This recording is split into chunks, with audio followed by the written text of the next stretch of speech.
most famous of these earliest preachers was Black Harry, who during the Revolutionary period accompanied Bishop Asbury as a drawing card and preached from the same platform with other founders of the Methodist Church.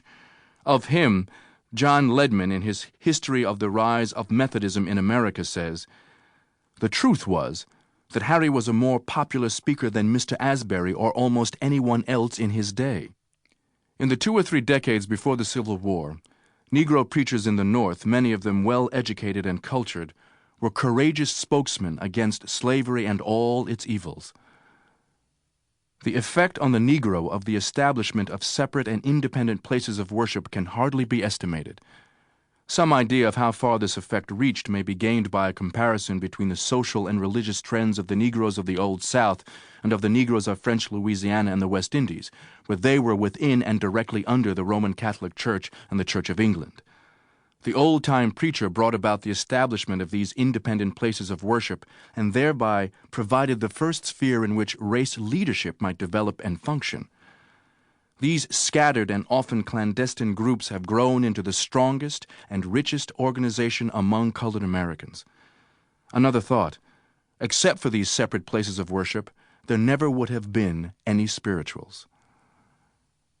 The old-time preacher was generally a man far above the average in intelligence. He was, not infrequently, a man of positive genius.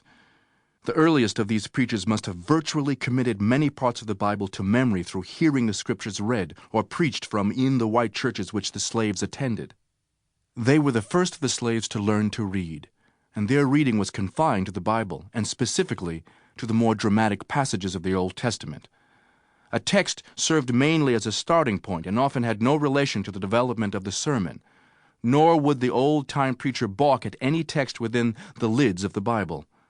There is the story of one who, after reading a rather cryptic passage, took off his spectacles, closed the Bible with a bang, and by way of preface said, "Brothers and sisters, this morning I intend to explain the unexplainable, find out the undefinable, ponder over the imponderable, and unscrew the inscrutable." The old-time Negro preacher of parts was above all an orator, and in good measure an actor. He knew the secret of oratory, that at bottom it is a progression of rhythmic words more than it is anything else. Indeed, I have witnessed congregations moved to ecstasy by the rhythmic intoning of sheer incoherencies. He was a master of all the modes of eloquence. He often possessed a voice that was a marvelous instrument, a voice he could modulate from a sepulchral whisper to a crashing thunderclap. His discourse was generally kept at a high pitch of fervency, but occasionally he dropped into colloquialisms, and less often into humor.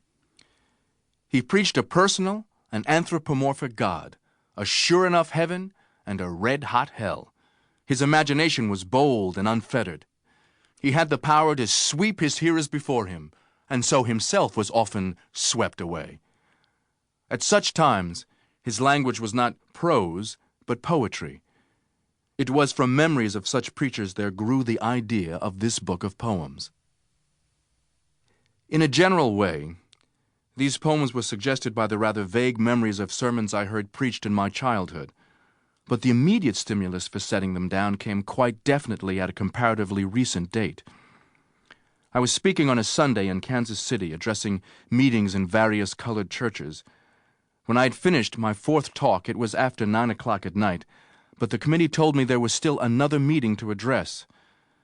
I demurred, making the quotation about the willingness of the spirit and the weakness of the flesh, for I was dead tired.